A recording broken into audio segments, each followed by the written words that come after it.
Hello guys, કેમ છો બધા? મજામાં જ હશો? તો આજે સાંજના વાગી ગયા છે 6:15 અને આપણો વ્લોગ અત્યારે ચાલુ થાય છે 6:15 વાગે સાંજે. અને આખો દિવસ વ્લોગ નથી બનતો. એનું રીઝન છે કે સવારે વહેલા 5 વાગે જાગવાનું હોય, થોડી ઘણી એક્સરસાઇઝ કરીએ, ફ્રેશ થઈએ અને સવારેથી ટિફિન બનાવવાનું હોય અમારું સેન્ટરે જવા માટે. તો એટલું ભાગદોડ થઈ જાય છે સવારમાં, જેથી વ્લોગ બનાવવાનો ટાઈમ નથી રહેતો. તો આજે આપણો વ્લોગ સાંજે ચાલુ કર્યો છે. 6:15 વાગી ગયા છે અને અત્યારે આપણે 6 વાગે આવી ગયા છે. નાહી ધોઈને ફ્રેશ થઈ ગયા છીએ. સેન્ટરે ગયા હતા. આજે શુક્રવાર હોય એટલે મને નિરામય કેમ્પ હોય, બીપી ડાયાબિટીસના દર્દીઓ વધારે પડતા હોય છે.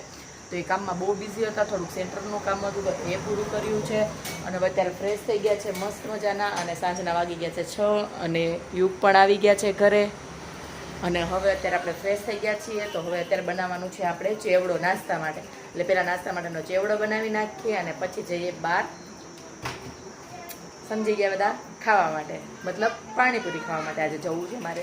બહુ ટાઈમ થઈ ગયો છે, 7-8 દિવસ થઈ ગયા છે કે મેં પાણીપુરી નથી ખાધી. તો આજે ખાવાની ઈચ્છા છે તો ત્યાં જશું. પણ એની પહેલાં આપણે ચેવડો બનાવતા જઈએ, ચેવડો બનાવી નાખીએ અને પછી આપણે બહાર જઈએ. જુઓ ગાઈસ, તો હવે આપણે બનાવીએ છીએ ચેવડો. બરાબર, ચેવડામાં અમે તો આટલી વસ્તુઓ નાખીએ છીએ. જો આ ઝીણી ભૂંગળી કોણ કોણ નાખે છે ભાઈ, જરા કમેન્ટમાં કહેજો. આ જ ભૂંગળીથી ચેવડો ખાવાની વધારે મજા આવે. બહુ સરસ તળાઈ ગઈ છે. મિવાનભાઈ જો અહીંયા સ્ટિંગ સોડા પીએ છે અને મેન્ટોસ ખાય છે. ને હવે મેન્ટોસ વહી ગઈ છે બોટલની અંદર, તો હવે નખરા કરે છે બોટલમાંથી મેન્ટોસ કાઢવા માટે, પણ નીકળતી છે નહીં એટલા માટે. અને આપણે હવે ચેવડાનું કામકાજ હાથમાં લઈ લીધું છે. બનાવીએ છીએ ચેવડો. એમાં એવું છે કે નાસ્તો બધો ખૂટી ગયો છે અને હવે ચોમાસાની સિઝન આવે છે એટલે બહાર પછી નાસ્તો કરવા જવાય ન જવાય. બહારથી લાવવાનો ટાઈમ રહીએ ના રહીએ તો ઘરે નાસ્તો હોય તો બનાવીને ખાવા થાય. પણ આપણે અત્યારે બનાવીને જ રાખીએ છીએ. એટલે જોબ ઉપર હોય ને ટાઈમ ના રહીએ તો ઝડપથી ઘરે આવી અને આપણે ખાઈ શકીએ. જુઓ મસ્ત મજાની ભૂંગળી છે, કેવી સરસ મજાની ઉઠી ગઈ છે બધી જ ભૂંગળીઓ. બહુ મસ્ત ચેવડો બન્યો છે. આની અંદર એમ તો નીચે અમે મમરા નાખ્યા છીએ. જોરો અહીંયા વટાણો એક દેખાતો હશે તમને, જોરો. એટલે એવી રીતે વટાણા અંદર નાખ્યા છે, એક પેકેટ આખું 500 ગ્રામનું. પછી સ્ટીક ભૂંગળી નાખી છે, પછી આ ઝીણી મમરી નાખી છે, સેવ નાખી છે, મમરા નાખ્યા છે, પૌવા નાખ્યા છે અને મસ્ત મજાનો ચેવડો આપણો બનીને તૈયાર છે. થોડા ઘણા મોટા ભૂંગળા નાખવાના છે અને નાના ભૂંગળા નાખવાના છે. આપણે જો આ બંને ભૂંગળા હજુ નાખવાના છીએ. તો આપણે ચેવડો બને એટલે પછી બધા જ ને બતાવીએ કેવો સરસ ચેવડો બન્યો છે ને એ. હવે હા, મસ્ત સરસ મજાના તળાઈ ગયા છે. એ પણ બહુ મસ્ત છે, એકદમ ફ્લફી ફૂલેલા બન્યા છે મસ્ત મજાના. મિવાન માટે કુરકુરે તળીએ છીએ. આને અલગ રાખવાના છે, ચેવડામાં નાખવાના નથી. આ કુરકુરે આવે છે, મકાઈના જ આવે છે સ્પેશિયલી, મેંદો ના હોય આની અંદર.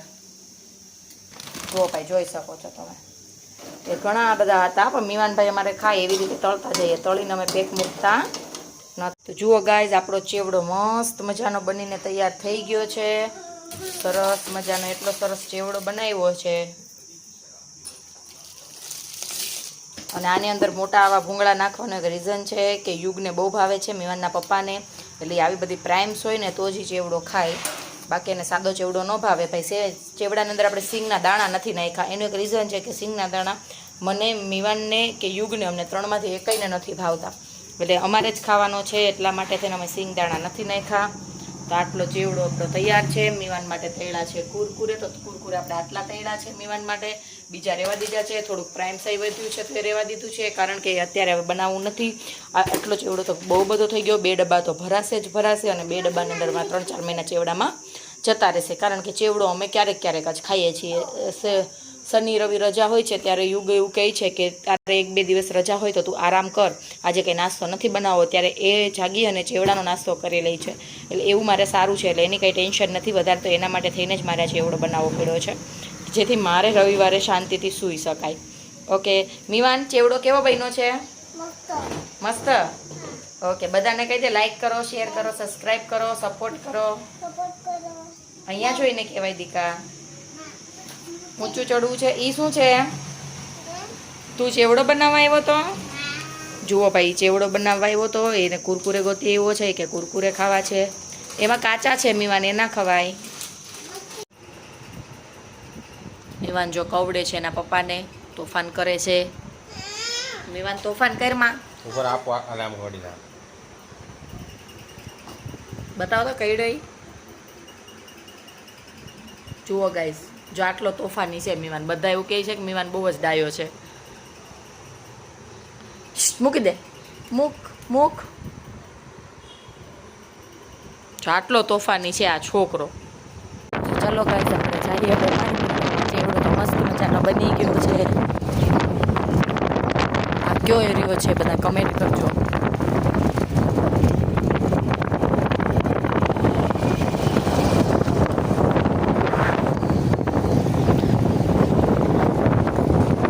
ચાલો આવી ગયા છે અમે રામણાવાડીમાં. હા જો ગાઈઝ, આ રામણાવાડીની અંદર મસ્ત પાણીપુરી અહીંયા બાલાજીમાં મળે છે. અમે મોસ્ટલી અહીંયા જ ખાઈએ છીએ એમ. એનો ટેસ્ટ બહુ સરસ છે, ચોખાઈ બહુ સરસ છે પાણીની પૂરીમાં, બહુ સરસ છે. જ્યારે પણ ઉનામાં આવો ત્યારે અહીંયા એકવાર ટેસ્ટ કરજો પાણીપુરી. સિમ્પલ એક પાણીની જ છે પણ મસ્ત પાણીપુરી આપે છે. ગાઈઝ, જો પાણીપુરી ખાઈને હવે આવી ગયા છે આપણે રોશનીમાં. મીવાન ગયો છે અંદર હેર કટ કરાવવા. ક્યારનો એના પપ્પાને કહેતો હતો મારે હેર કટ કરાવવા છે, તો અત્યારે એ લોકો અંદર ગયા છે. એને બહુ શોખ છે હેર કટ કરાવવાનો. અઠવાડિયે 15 દિવસે કહે છે મારે હેર કટ કરાવવા છે એવું. જો ગાઈઝ, મસ્ત મજાના હેર કટ કરાવે છે મીવાનભાઈ. શાંતિથી બેઠા છે. એમ તો એને હેર કટનો તો બહુ શોખ છે. જ્યારે નાનો હતો ને ત્યારે બોલતા ન આવડતું ને ત્યારે મશીનનો અવાજ આવે ડ્રન, તો એમ કહેતો ચલો ને પપ્પા ડ્રન કરાવવા જવું છે એમ. આજે મીવાનભાઈનો ન્યૂ લુક આવી જવાનો છે.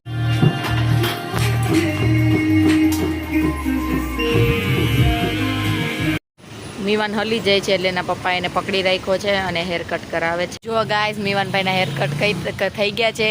ન્યૂ લુક આવે છે હવે બહાર મીવાનભાઈ. આવે છે ન્યૂ લુક લઈને મીવાનભાઈ. આવો. એલા વાહ, શું કરાયું? સુંદર હો. કેવો લાગે છે મીવાન? બધા કમેન્ટ કરજો. કે તો હું કેવો લાગુ છું? કે તો કેજો બધા. કે તો જુઓ ગાઈઝ, હવે આપણે બનાવી નાખ્યું છે આજે જમવાનું. જમવામાં બનાવ્યું છે પૂરી છે, શ્રીખંડ છે. જો મીવાન શ્રીખંડ પૂરી ખાય છે. કેરીનો રસ બનાવ્યો છે, રોટલી કરી છે, ભીંડાનું શાક બનાવ્યું છે. મસ્ત મજાનું જમવાનું બનાવ્યું છે. અને વાગી ગયા છે રાતના 9:30. અને અત્યારે 9:30 વાગે ભાઈ આપણે જમવા બેઠા છે. જેમ કે તમે આગળ બ્લોગમાં જોયું તો મીવાનના વાળ કપાવા ગયા હતા, પાણીપુરીને એવો નાસ્તો કરવા ગયા હતા, અને એટલે આવતા લેટ થઈ ગયું છે અને જમવાનું બનાવતા લેટ થઈ ગયું છે. એટલે આજે ભીંડાનું શાક, રોટલી, શ્રીખંડ, કેરીનો રસ, પૂરી, આથનું, છાશ. તો ચાલો બધા જમવા મળીએ જમીને. જો ગાઈઝ, આપણે હવે જમી લીધું છે અને હવે નીકળી ગયા છે હું ને મીવાન ચાલવા. રાત્રે અત્યારે વાગી ગયા છે 10 અને અમે નીકળી ગયા છે ચાલવા. ગેટ બંધ કરીને જવું પડે ભાઈ. જો અને તમે બધાને બતાવી દઉં કે આ મીવાન છે સાથે સાથે. ગાઈઝ, હવે આપણે ચાલી લીધું છે અને હવે જઈએ છીએ ઘરે. અને હવે ઘરે જઈને સૂઈ જઈએ. તો બધાને ગુડ નાઇટ. અને લાઇક કરો, શેર કરો, સબસ્ક્રાઈબ કરજો અને કમેન્ટમાં કહેજો કે આ વિસ્તાર કોણે કોણે જોયો છે. Bye bye guys.